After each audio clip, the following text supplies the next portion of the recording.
नमस्कार प्रिय विद्यार्थियों, एसजीवी की ऑनलाइन क्लासेज में आप सभी का स्वागत है।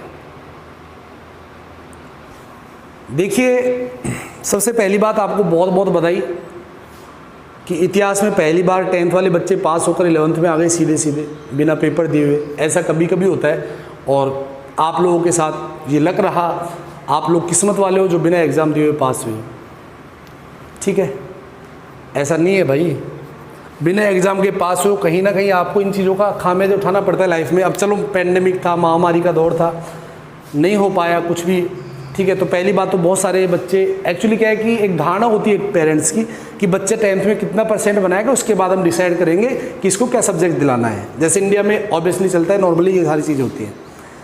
देखा, सबसे मेन बात क्या है, देखो कि अपना निर्धारण जो अपनी क्षमताएं हैं वो व्यक्ति स्वयं जानता है। आपके अंदर जो पावर है, आपके अंदर जो क्षमताएं हैं, वो आपसे बेटर कोई नहीं जान सकता। तो 10th के बाद तो हमने सारे सब्जेक्ट पढ़े। 11th में सबसे बड़ी हमारे पास प्रॉब्लम आती है कि हमें क्या सब्जेक्ट चूज करना है, कैसे पढ़ना है, कैसे क्या करेंगे। तो देखो, मैं तो एक बात कह रहा हूं आप लोगों से कि जहां आपका इंटरेस्ट है, आप लोग बहुत सारे बच्चे सोच रहे हैं भाई मैथ ले लें, मैथ लीजिए आराम से। ठीक है, बहुत सारे सोच रहे हैं बायो लीजिए, बायो भी पढ़ के देखिए। बहुत सारे सोच रहे हैं कि हम ये कर लें वो कर लें। जो भी आपका, जो आपकी हॉबीज़ है, जिस सब्जेक्ट में आपकी रुचि है, आप उस सब्जेक्ट को पढ़ें। ठीक है, तो दूसरी बात क्या है कि देखो, परसेंटेज बनी नहीं, बहुत सारे बच्चों को मैथ से थोड़ा डर लगता है। तो डरने की पहली बात तो ज़रूरत नहीं है, डरने की ज़रूरत नहीं है। ज़रूरत क्यों नहीं है? आपको मैथ में 100% इंटरेस्ट डेवलप किया जाएगा। अगर किसी बच्चे को कोई सब्जेक्ट समझ नहीं आ रहा तो उस सब्जेक्ट की गलती नहीं है। मेरा मानना है कि वहां पर टीचर की कमी है। एक अध्यापक वही है जो बच्चों को विषय वस्तु में इंटरेस्ट डेवलप करे, वही बेस्ट टीचर है। तो आप एक बार पढ़ के देखिए, आपका इंटरेस्ट डेवलप होगा। मैं ज़्यादा तो नहीं कह सकता, लेकिन हमारा पहला वीडियो आज आ रहा है। आप रेगुलर तरीके से आप वीडियो देखें, रेगुलर तरीके से क्लासेज अटेंड करें। मैं कह रहा हूँ 100% समझ आएगा। ठीक है, रेगुलरिटी रखोगे तो समझ आएगा। नहीं, ऐसा नहीं आज वीडियो देख लिया, कल नहीं देखा, परसों नहीं देखा। टाइमिंग फिक्स होगा, 8 बजे हमारी क्लास अपलोड हो जाएगी। ठीक है, तो आपको 8 बजे ये क्लास मिल जाएंगी यूट्यूब चैनल पर और स्कूल के ऐप पर, दोनों पर मिल जाएंगी। दोनों लिंक डाल दिया जाएगा, तो आप जहाँ भी चाहे वहाँ से इन क्लासेज को देख सकते हैं। ठीक है, तो सबसे पहले 11th मैथमेटिक्स की मैं बात कर रहा हूँ। तो पहली बात तो लास्ट ईयर सिलेबस चेंज हुआ। एनसीईआरटी की बुक चलती है आप लोगों के, ठीक है, और एनसीईआरटी की बुक चलती है तो इस बुक में 3 पोर्शन है। कितने पोर्शन है? 3। फर्स्ट जो पोर्शन है वो बीजगणित है, सेकंड जो पोर्शन है वो कलन गणित है, कैलकुलस, और थर्ड जो पोर्शन आपका है वो है निर्देशांक ज्यामिति।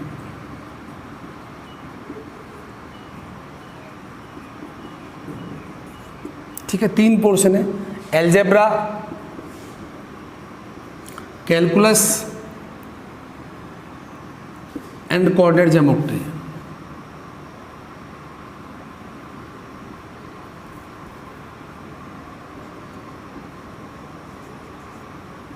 ठीक है, देखो ये वाला पोर्शन ऐसा है जो मैक्सिमम बच्चा 10th में पढ़ के आता है। जैसे आप पढ़ते हो, बहुपद पढ़ते हो, समीकरण पढ़ते हो, समीकरण हल करना पढ़ते हो, बहुत सारी चीज़ें आप पढ़ते हो, जैसे समांतर श्रेणी, गुणोत्तर श्रेणी वगैरह पढ़ते हो। तो ये सारे पोर्शन बीजगणित के हैं। ठीक है, अभी तक तो आप पढ़ रहे थे भाई गणित गणित है, लेकिन उसी गणित का 11th में जाके 3 पार्ट हो जाएंगे। पहला पार्ट बीजगणित, दूसरा कलन गणित और तीसरा निर्देशांक ज्यामिति। तो बीजगणित के बारे में मैक्सिमम बच्चे 10th क्लास तक मतलब बहुत अच्छे से नॉन होते हैं बीजगणित से, और 10वीं क्लास तक हमें मैक्सिमम जो पार्ट पढ़ाया जाता है वो बीजगणित का ही पढ़ाया जाता है।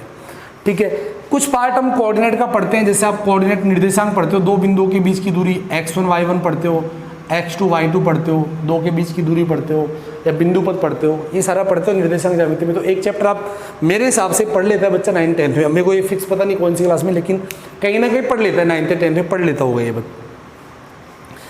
एलजेब्रा में आप सीक्वेंस एंड सीरीज पढ़ लेते हो, अनुक्रम और श्रेणी, ये आप 10 तक पढ़ते हो 100%, ठीक है। सेकंड जो आप पढ़ते हो सीक्वेंस एंड सीरीज के बाद, वो क्वाड्रेटिक इक्वेशन पढ़ लेते हो, द्विघात समीकरण।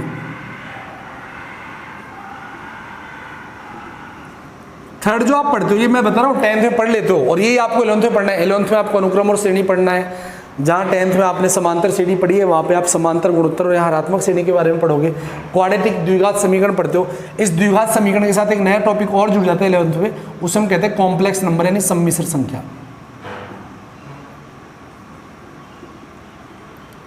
ठीक है। क्वाड्रेटिक एंड कॉम्प्लेक्स, द्विघात समीकरण में सम्मिश्र संख्या।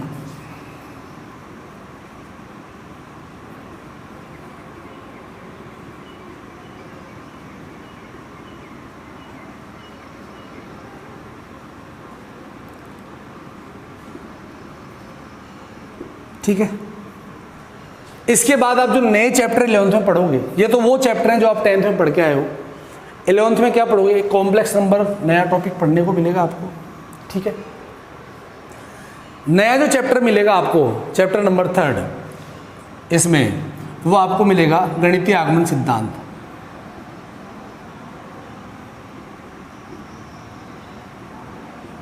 ठीक है। क्या क्या पढ़ना पड़ेगा? और सेट, समुच्चय व संबंध,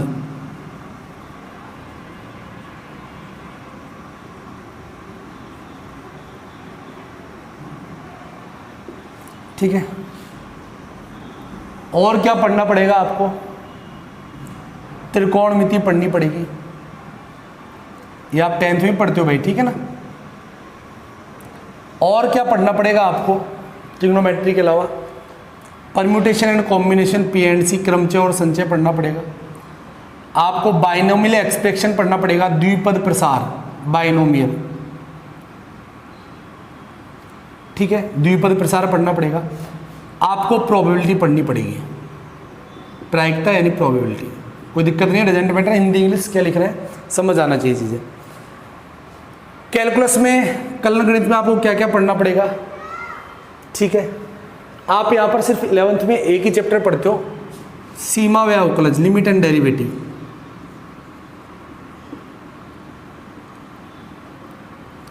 इसका 10th स्टैंडर्ड तक कोई मतलब नहीं है। 10th में आप मतलब इससे कभी परिचय नहीं हुआ, 10वीं तक आपका, 10th क्लास तक आपका इससे बिल्कुल भी परिचय नहीं हुआ।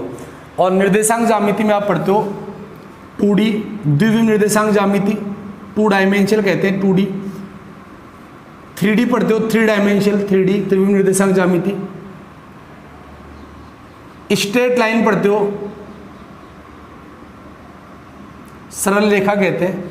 और एक चौथा चैप्टर पढ़ते हो कॉनिक सेक्शन यानी सांका परिच्छेद।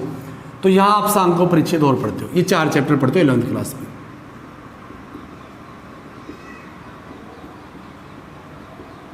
कॉनिक सेक्शन, सांका परिच्छेद।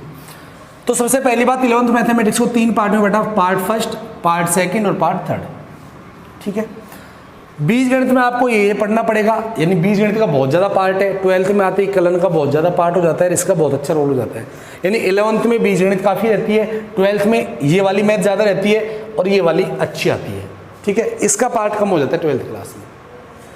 तो ये तो हमारा फंडा रहा। एनसीईआरटी में आपको ये टॉपिक पढ़ने पड़ेंगे। ये हमारा मतलब एक पृष्ठभूमि रही जो हमने तैयार की है बुक के बारे में और सिलेबस के बारे में, ठीक है। पृष्ठभूमि तैयार करने के बाद हम कैसे पढ़ेंगे मैथमेटिक्स 11th में? मैथ लेने के बाद घबराए नहीं भाई, आपने मैथ सब्जेक्ट लिया है, आपके पास बहुत सारे ऑप्शन है, ऑप्शन खुले हुए हैं, आप किसी भी सेक्टर में जा सकते हो, ठीक है। बहुत सारी अपॉर्चुनिटीज़ है। मैं मैथ पढ़ा रहा हूँ इसलिए नहीं कह रहा, बाकी अच्छा सब्जेक्ट है, कोई दिक्कत नहीं है, ठीक है। मतलब घबराए नहीं कहने का मतलब, मैथ से सब्जेक्ट सारे अच्छे होते हैं, लेकिन घबराए नहीं कि मैथ से तो डर लगता है कि साहब 10वीं पास हो जाए, कैसे न कैसे इससे छूटे अपन, ऐसा नहीं है, ठीक है। तो ये हमारी पृष्ठभूमि हुई या भूमिका हुई जो हमने सिलेबस के बारे में तैयार की है।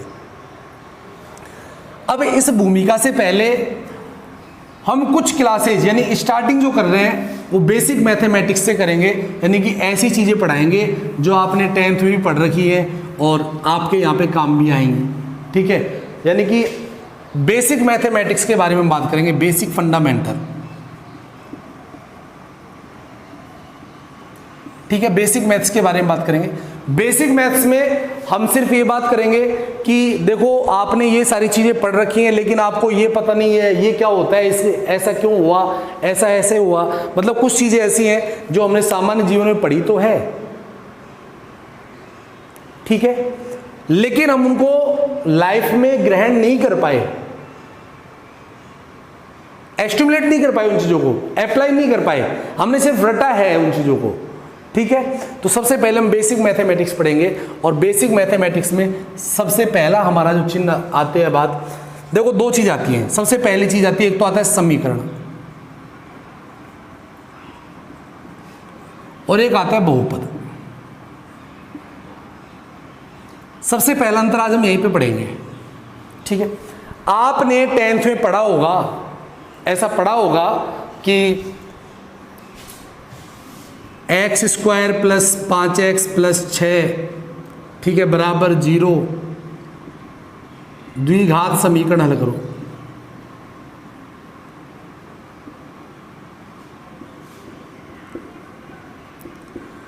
क्वेश्चन यही था, x square plus 5x plus 6, लेकिन यहां कहता था द्विघात बहुपद।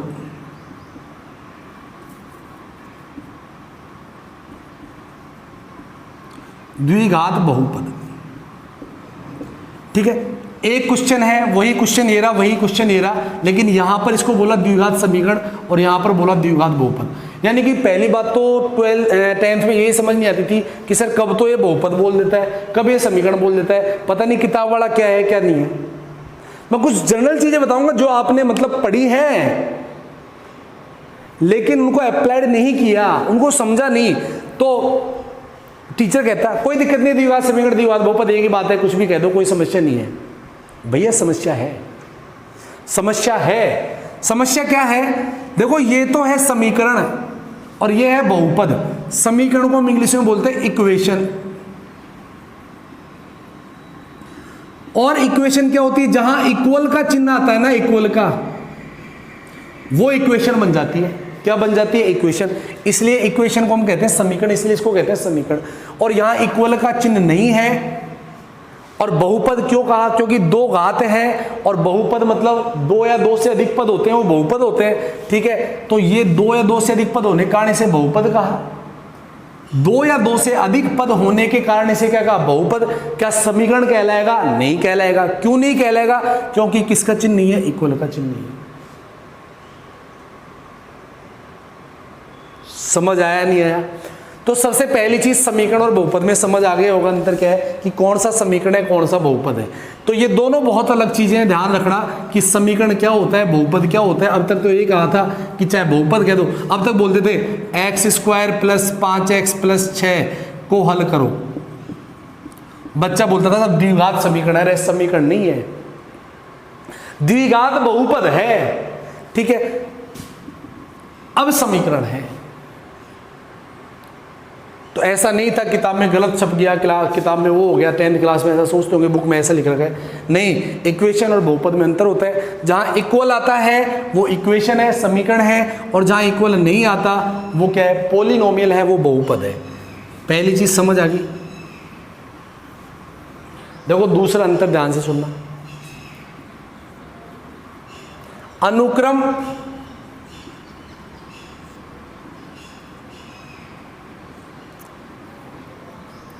और एक श्रेणी। गुरुजी होता क्या था?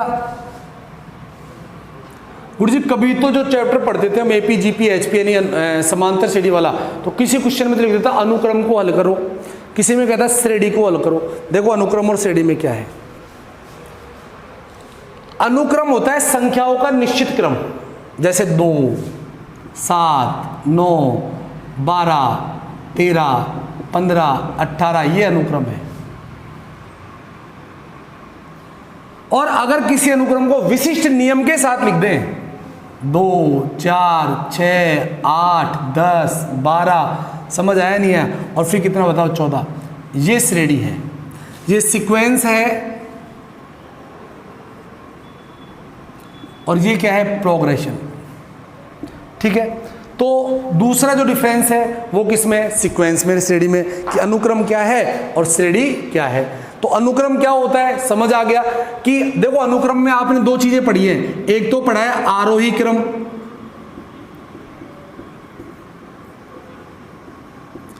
और एक पढ़ा है अवरोही क्रम।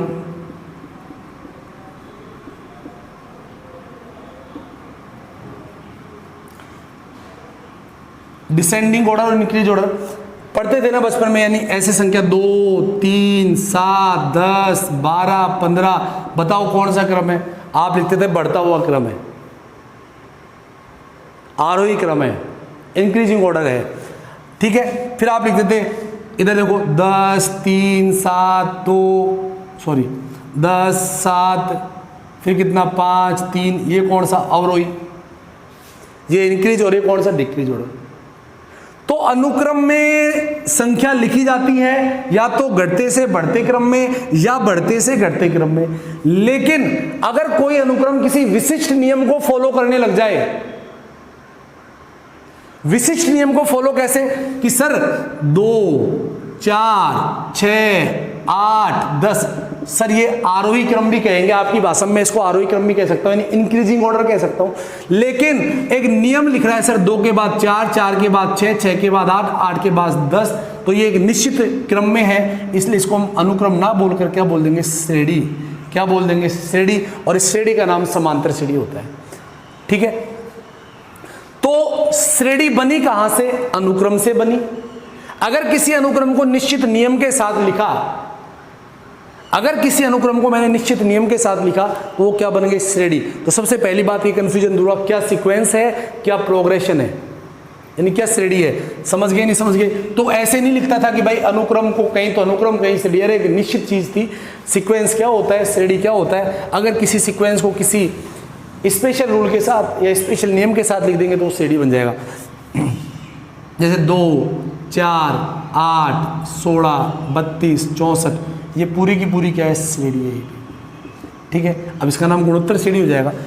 तो जो आरोही और अवरोही क्रम थे वो ही श्रेणी में बदले, यानी अनुक्रम क्या है, संख्याओं का घटता या बढ़ता क्रम अनुक्रम है। अगर इसी क्रम को देखो, यहाँ पे नियम नहीं है, 2 के बाद 3, 3 के बाद 7, यानी यहाँ आप अगले पद का पता नहीं लगा पा रहे। जहाँ अगले पद का पता नहीं लगा पा रहे वो अनुक्रम है। या पता है 10 के बाद क्या आना है, 12, 64 के बाद कितना आना है, 128, तो अगली टर्म अगर आपको पता है तो श्रेणी, अगली टर्म पता नहीं है तो क्या है, अनुक्रम है। तो ये दूसरा अंतर हुआ अनुक्रम और श्रेणी में। तो पहला अंतर हमने बताया समीकरण और बहुपद में, दूसरा अंतर हमने बताया अनुक्रम और किसमें बताया, श्रेणी में बताया। ये 2 अंतर हो गए। इसी टाइप के छोटे छोटे कुछ अंतर हम पढ़ेंगे। सबसे पहले बेसिक मैथ्स पढ़ रहे हैं, यानी मैथ्स के बारे में बेसिक जानकारी पढ़ रहे हैं, जो आप पढ़ के आए हो लेकिन आप बिल्कुल अच्छे से आपने उन चीज़ों को आत्मसात नहीं किया, आपने उनको अभिग्रहित नहीं किया, आपने उनको ग्रहण नहीं किया, ठीक है। तो सबसे पहले हम बेसिक मैथमेटिक्स के बारे में बात करेंगे, टर्मोलॉजी के बारे में बात करेंगे, ठीक है। आज की क्लास में हमारा सिर्फ इतना ही होगा। धन्यवाद। अगर वीडियो पसंद आए तो लाइक, शेयर और सब्सक्राइब करें।